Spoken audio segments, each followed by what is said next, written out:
Honestly, I've been watching these games lately. I said this in the previous video, something similar to it. I ain't gonna say I don't care, but this shit been a little less interesting to me, bro. And it ain't because they're losing or because the team is bad. It just feels like I seen this story before. And I've been on this wave since last year. When Josh Hart is starting next to Karl-Anthony Towns, it limits the offensive ceiling for this team. I've been saying this shit since last year. Josh Hart starting in general, not just Karl-Anthony Towns. This is a huge Mike Brown problem because this is where I got fed up with Tibbs. So even when the Knicks win games, sometimes it just feels like talent overcoming the problem instead of the problem actually being solved. I wanted Tibbs going. And when Mike Brown came in, I was hoping, I ain't gonna say I thought, but I was hoping that was one of the first things he's gonna fix. But I'm noticing the same patterns from last year. Now, to be fair to him, he did experiment a little at the beginning of the season. He had Mitchell Robinson starting over Josh Hart for a stretch, but that didn't last long. And that was basically the only real experiment we've seen when his roster has been healthy.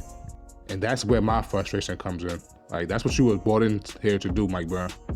Try something else. I don't understand how these motherfuckers trying to copy Boston and haven't dedicated themselves to playing that type of that style of basketball. This team will always have a spacing advantage when Cat is at center.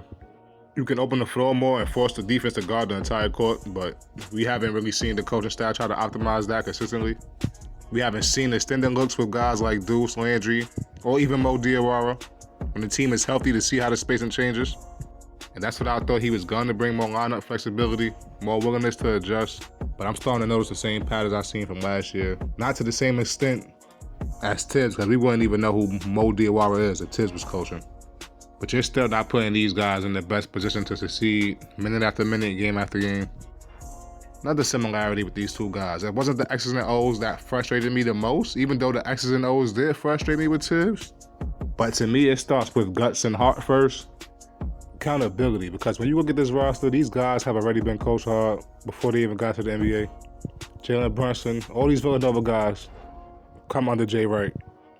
Cat played for Coach Kyle at Kentucky. Those coaches didn't sugarcoat anything. They coached their players hard. These guys have already been through demanding environments, and they both actually won NCAA championships, the Villanova guys and Cat. But the last two coaches the Knicks have had are totally opposite from that. And with mild-mannered guys like these, you have to coach them tough.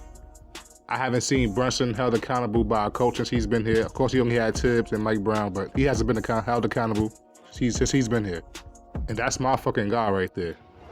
The only person I ever seen check Brunson was maybe his dad. And Bridges getting a little frustrated on defense, but that's about it. He's never got checked by Tom Thibodeau or Mike Brown so far. And I ain't talking about young or nothing. I'm talking about benching him when he's having a bad game or something.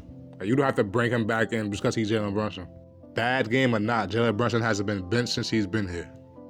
Fuck bad game. Terrible game or not, he hasn't been benched since he's been here.